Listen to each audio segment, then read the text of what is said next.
नमस्कार जुनुस्का बेकिंग इनाता भिडियोले आपन स्वागतम जनाइछु तो आज बनाबो ओलाइछु ता हाफ केजी भेनिला केक आरो एइटु होइसे हाफ केजी भेनिला केक মই स्पंज तो रेडी কৰিম আৰু बाकी सब बेटार খিনি মই ইয়াতে দি থৈ দিছো আৰু এইটো কেক টিন হৈছে 5 ইঞ্চৰ আৰু হাফ কেজি কেকৰ কাৰণে ওখ হ'বৰ কাৰণে মই 5 ইঞ্চৰ টিন মানে ব্যৱহাৰ কৰিছো আগতে মই 6 ইঞ্চতে বনাইছিলো হেতুত বহুত ওখ হোৱা নাছিলে সেই কাৰণে 5 ইঞ্চত কেকত বনাইছো যেটো কেকৰ মানে ডেকোৰেশনটো বহুত ধুনিয়া হয় মানে যেতিয়া ওখ হ'ব কেকটো তেতিয়া আৰু এটা মই বেটাৰ খিনি দিছো আৰু হাফ কেজি কাৰণে মই প্ৰিমিক্স লৈছো 1 কাপ আৰু প্ৰিমিক্স মই লৈছো এইটো লৈছো মই প্ৰিমিক্স এইটো হল অল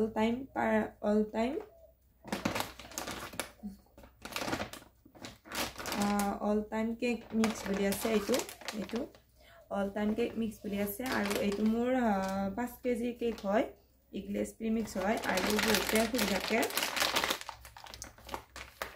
এইটো 5 কেজি হয় বৰ্তমান কেইটা বনালো নাজানো কিন্তু হিসাব কৰা নাই এতিয়ালে আৰু বাকিখিনি মই কৰিছা আৰু বহুত ধুনিয়া স্পঞ্জ হয় খাইও ভাল লাগে আৰু এই প্ৰিমিক্সটো যিবিলাক কেকৰ মেটেৰিয়েল বস্তু পোৱা যায় তাতে এইবিলাক প্ৰিমিক্স পোৱা যায় মই মংগলৰ পৰা আনো আৰু সিবাজাৰৰ পৰা আনো আপোনালোকে কেকৰ মেটেৰিয়েল যত পায় তাতে প্ৰিমিক্স বিচাৰিলে আপোনালোকে পাই যাব তাৰ পৰা কিনিব পাৰিব তো আপোনালোকক কৈ থৈ দিলে আৰু বহুতে কমেন্ট কৰি সুধি থাকে সেই কাৰণে তো আজি মই প্ৰিমিক্সটো মানে স্পঞ্জটো বনাই ল আৰু কেনেকুৱাকৈ কি ডিজাইন বনাও আৰু অলপ আগত আহিছিলে এই অৰ্ডাৰটো তো তেনেকৈ বনাও আৰু অৰ্ডাৰ বিলাক বহুত আগতীয়াকৈ নাই হঠাতে দিব লাগে তো সেই কাৰণে আৰু ইয়াতে মই 1 কাপ প্ৰিমিক্স লৈছো পানী লৈছো আৰু আমি অইল লৈছো 1 টিএসপি চামুচখনেৰে 1 টিএসপি লৈছো আমি অইল আৰু ইয়াতে তিনটো ধুনিয়াকৈ আমি সাইডে তেল লগাই লৈছো যাতে স্পঞ্জটো ধুনিয়াকৈ হোৱাৰ পিছত ওলাই আহিব পাৰে সেই কাৰণে তো এতিয়া আমি মানে ওভেনটো যেটো প্ৰিহিট কৰি থৈ দিছো আপোনাক দেখাই আছো ৰব ইয়া ওভেন ইফালে ওভেন আমাৰ প্ৰিহিট কৰি থৈ দিছো 10 মিনিটৰ কাৰণে প্ৰিহিট কৰি লৈছো আৰু পুৰা গৰম ভাব আহি গৈছে আৰু এতিয়া এটো আমি ধুনিয়াকৈ বহাই দিম আৰু এতে দিম আমি ইয়াতে দিছো 180 ডিগ্ৰী আৰু অলপমান আগতে মই কমেন্ট এটা পঢ়িছিলো মানে কেকটো ফাটি যায় বুলি বহুত হাইড নকৰিব আপোনালোকে লো ফ্লেমত ৰাখিব 180 ডিগ্ৰীত আপোনালোকে just 30 মিনিটস কৰি দিলে হল আৰু মই কেতিয়াবা বেছি ইমাৰ্জেন্সি হলে 180 ডিগ্ৰী আৰু 210 ৰ মাজতে ৰাখি কিনে আমি 30 মিনিট বা 25 মিনিট কৰি দিও তেতিয়া হলে মানে সোনকালে হৈ যায় স্পঞ্জটো তেনেকে তো এতিয়া মই যেটো গধুলি 4টা বজাত দিব লাগিব তো তেনেকে বনাই আছো তো আপোনালোকে ভিডিওতে হলৈকে চাই যাব কেনেকুৱাকৈ ডিজাইন বনাও তো সেইখিনি আৰু আপোনালোকৰ কিবা যদি কোৱেশ্চন থাকে আপোনালোকে প্লিজ কমেন্ট কৰি জনাবলৈ নাপাহৰিব আৰু গাইস আমাৰ ইয়া স্পঞ্জ হৈ গৈছে দেখা পাইছে এইটো আমাৰ স্পঞ্জ আৰু এতিয়া আমি স্পঞ্জটো উলাই কিনে আমি লেয়াৰ কেইটা কৰিম আৰু অলপমান ঠাণ্ডা হৈছে আমি ওভেনৰ পৰা নুমাই ঠিককে মানে থৈ দিছিলো আৰু এটা লেয়াৰ কেইটা কৰি কিনে আৰু অলপমান ঠাণ্ডা হ'বৰ কাৰণে থৈ দিম আৰু ফটাফট ডেকোৰেশনটো কৰিম আৰু আপোনালোকে চাই থাকিব আৰু গাইস এয়া দেখা পাইছে এয়া আমি কেকটো মানে বনাব ওলাইছো ফাৰ্স্ট টাইম আৰু এয়া দেখা পাইছে প্লেট লৈ লৈছো আমি 6 ইঞ্চৰ বুটখন আৰু 6 মানে 8 ইঞ্চৰ বুটখন আৰু এফালে আমি হাফ কেজি কেকটোৰ কাৰণে আগবাঢ়িছো এফালে লৈছো আমি ক্ৰীম আৰু ফাৰ্স্ট টাইম আজি বেলেগ এটা ডেকোৰেশন দিম বুলি ভাবিছো তো কি হয় নাজানো আৰু এয়া দিছো আমি পাইনাপল ক্ৰাছ আৰু এফালে আমি স্পেচিয়েল ধুনিয়াকৈ লৈ লৈছো সমান লেয়াৰ বেছি দিছো সেকেন্ড লেয়াৰটো আমাৰ ফাৰ্স্ট টাইম যিখিনি কৰো সেইখিনিকে ৰিপিট কৰিব লাগে তো তেনেকৈ বনাই আছো আৰু ডিজাইনটো আজি অলপ খুব মৰম লগা ডিজাইন দিম কিন্তু ইতালে মনত ভাবি লোৱা নাই কি দিম কি নিদিম কিন্তু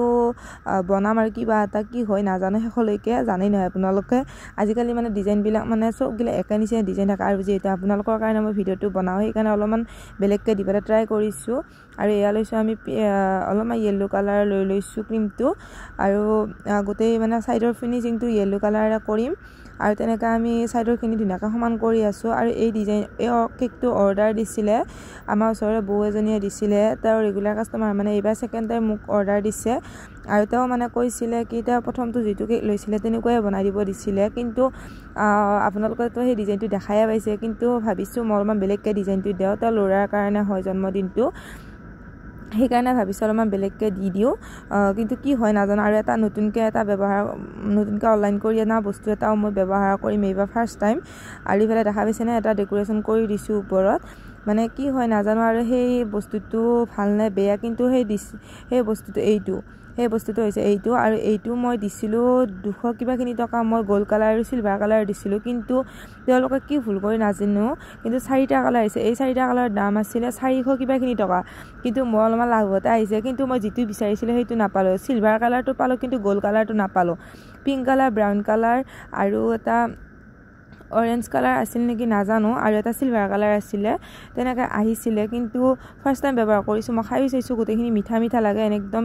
বেয়া কোৱালিটি নহয় ভালে কোৱালিটি হয় কিন্তু মই যিটো বিচাৰিছিলোঁ সেইটো নাপালোঁ কিন্তু চিলভাৰ কালাৰটোহে পালোঁ মনটো অলপ বেয়াও লাগি আছে তথাপিতো একো কথা নাই 200 কিবাখিনি টকাত যিহেতু মই 4টা কালাৰ পাইছোঁ মানে অলপমান হেৰিকৈ পাইছোঁ আৰু বেছিকৈ পাইছোঁ একদম মানে হেৰি নোহোৱাকৈ লোকচান নোহোৱাকৈ মানে মোৰ লাভে হৈছে প্ৰায় সেইকাৰণে তাৰপিছত এইফালে লৈছোঁ আমি ৰ'জ আৰু ৰ'জটো কালাৰ কৰিছোঁ পিংক কালাৰ আৰু ৰেড কালাৰৰ হয় এই দুটা কালাৰ কৰি লৈছোঁ আৰু ফাৰ্ষ্ট টাইম বনাইছোঁ ৰেড কালাৰৰ ৰ'জ আৰু ফাৰ্ষ্ট ছেকেণ্ড টাইম বনাইছোঁ এইটো এটা কালাৰ তাৰমানে ৰ'জকেইটা বনাই কাৰণে থৈ দিম আৰু এইফালে লৈছোঁ য়েল্লো কালাৰৰ ৰ'জ মানে যিটো ক্ৰীমেৰে ফাৰ্ষ্ট টাইম হেৰি কৰিছোঁ মানে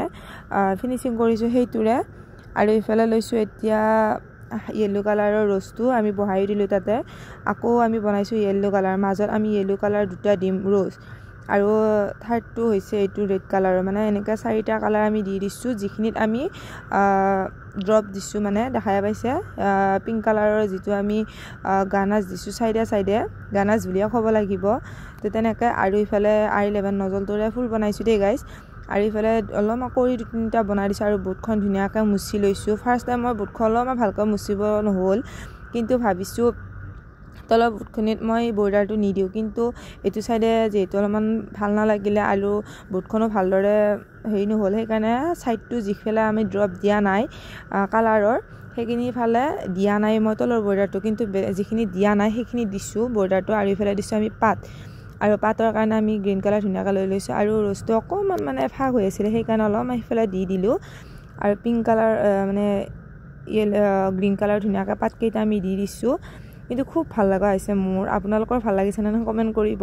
আৰু বনাব যায় মানে এনেকুৱা হৈ গৈছে আৰু হেপী বাৰ্থডে জান বুলি লিখি দিছোঁ আৰু ইফালে দিছোঁ চিলভাৰ কালাৰৰ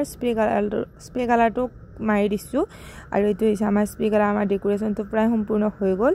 তো আপোনালোকে ভিডিঅ'টো ডিজাইনটো কেনেকুৱা পাইছে কমেণ্ট কৰি জনাবলৈ নাপাহৰিব আৰু এইটো হ'ল আমাৰ পাৰফেক্ট ডিজাইন তো মোৰটো আমাৰ ভাল লাগিছে আপোনালোকৰ ভাল লাগিছে নে কমেণ্ট কৰিব তো গতিকে আজিৰ কাৰণে ভিডিঅ'টো এইখিনি আছিল নেক্সট ভিডিঅ' লগ পাম গতিকে বাই বাই